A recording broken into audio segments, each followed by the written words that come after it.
नमस्कार, स्वागत है आपका। आप देख रहे हैं द न्यूज और मैं रानी गुप्ता आपके साथ। इस वक्त की बड़ी अपडेट सामने आ रही है। आपको बता दें कि चुनाव का बिगुल बज चुका है। दरअसल इलेक्शन कमीशन की ओर से लोकसभा चुनावों की तारीखों का ऐलान कर दिया गया है।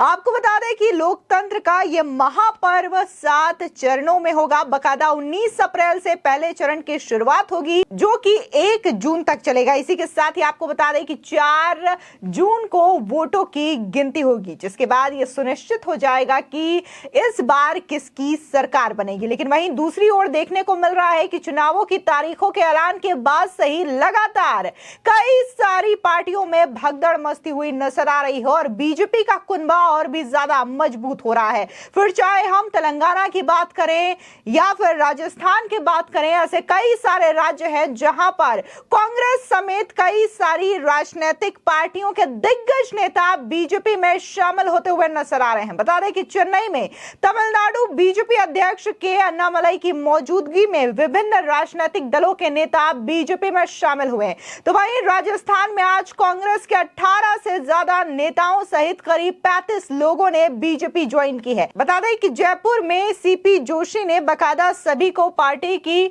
सदस्यता ग्रहण करवाई है। इसमें कांग्रेस के वर्तमान 2 जिला प्रमुख सहित पूर्व सांसद और पूर्व विधायक शामिल हैं। तमिलनाडु में पार्क एजुकेशन ग्रुप की सीईओ अनुषा रवि ने भी बीजेपी की सदस्यता ग्रहण कर ली है। आपको बता दें कि राजस्थान में टोटल 35 ऐसे नेता हैं कांग्रेस के मिलाकर के और बेनीवाल की पार्टी के मिलाकर के, जिन्होंने बीजेपी की सदस्यता ग्रहण की है।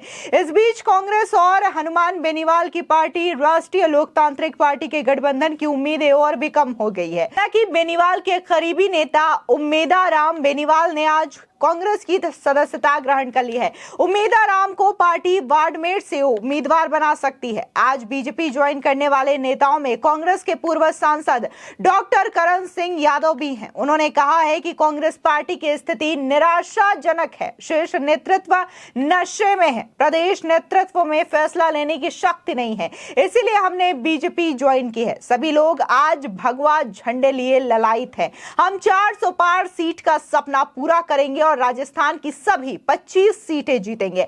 हालांकि मैं कहना चाहता हूं कि आप हमें कार्यकर्ता समझे, शरणार्थी नहीं समझे। मान सम्मान दे, मान सम्मान ले।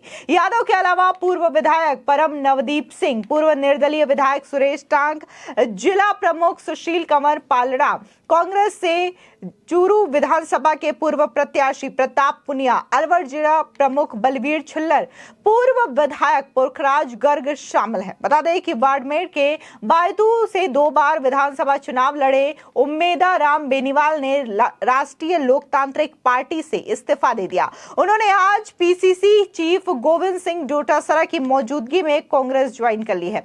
बेनीवाल के साथ कई और नेता भी आज कांग्रेस में शामिल हो चुके हैं। बता दें कि उम्मेदा राम बेनीवाल कांग्रेस विधायक हरीश चौधरी के केवल 910 वोटों से हारे थे। बता दें, माना जा रहा है कि उम्मेदा राम के इस्तीफा देने के बाद से बेनीवाल की पार्टी और भी ज्यादा कमजोर हो जाएगी। इसी के साथ ही आपको बता दें कि जिस तरीके से लगातार बीजेपी कोशिश कर रही है और चुनावी तैयारियां मजबूत कर रही है, जाहिर तौर पर इसका असर भी देखने को मिल रहा है। बता दें कि आरएलपी के साथ गठबंधन को लेकर के बाड़मेर में हरीश चौधरी और कई नेता विरोध भी कर रहे थे। बाड़मेर सीट के कारण ही गठबंधन को लेकर पेच भी फंसा था।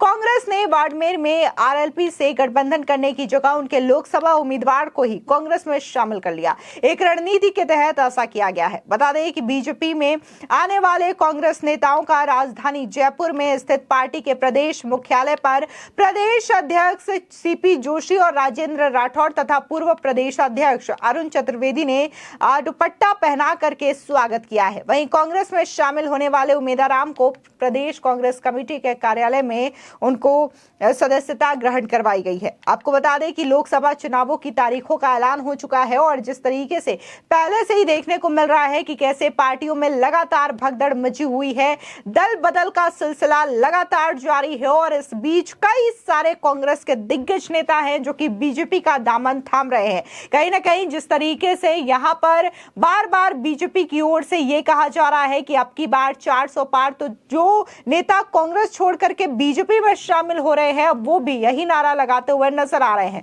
अब देखना दिलचस्प होगा कि क्या इस बार चुनावों में इंडिया अलायंस अपनी बढ़त बना पाती है, मजबूती दर्शा पाती है, या फिर एक बार फिर से केंद्र की सत्ता में एनडीए काबिज होगी। फिलहाल इस पूरे मामले को लेकर के आपकी क्या राय है, हमारे कमेंट सेक्शन में जरूर बताएं। धन्यवाद। मेरे भाइयों, किसान वो किसान है जो दिन रात मेहनत करते हुए इस धरती मां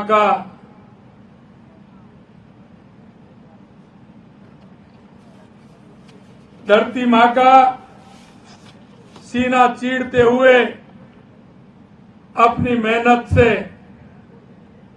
दूसरों का पेट भरते हैं। किसान हमारे देश की रीढ़ की हड्डी है।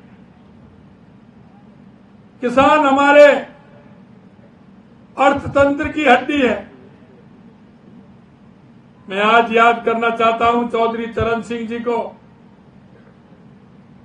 जो अभी अभी उनको देश के यशस्वी प्रधानमंत्री नरेंद्र मोदी जी ने भारत रत्न दिया है। उन्होंने किसानों की चिंता करते हुए किसानों को सहयोग देते हुए उन्होंने कहा था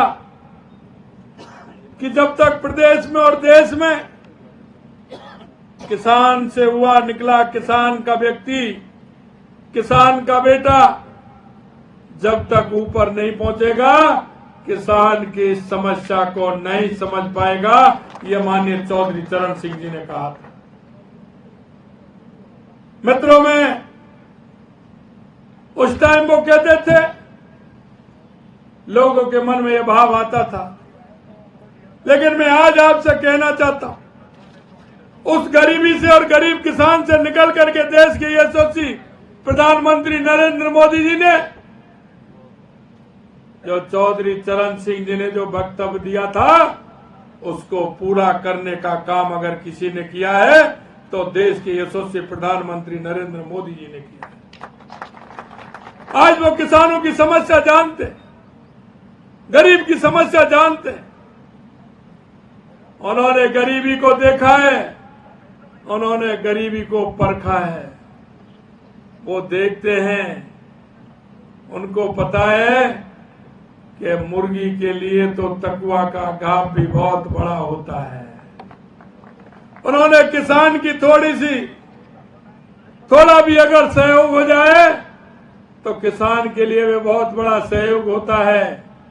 और उन्होंने इसीलिए किसान के लिए, जब किसान की फसल बोने का समय आता है, तो उन्होंने किसान सम्मान निधि देने का काम किया है, जिससे किसान अपने खेत में उन्नत बीज डाल सके और ठीक प्रकार से वो किसान अपनी बुवाई कर सके।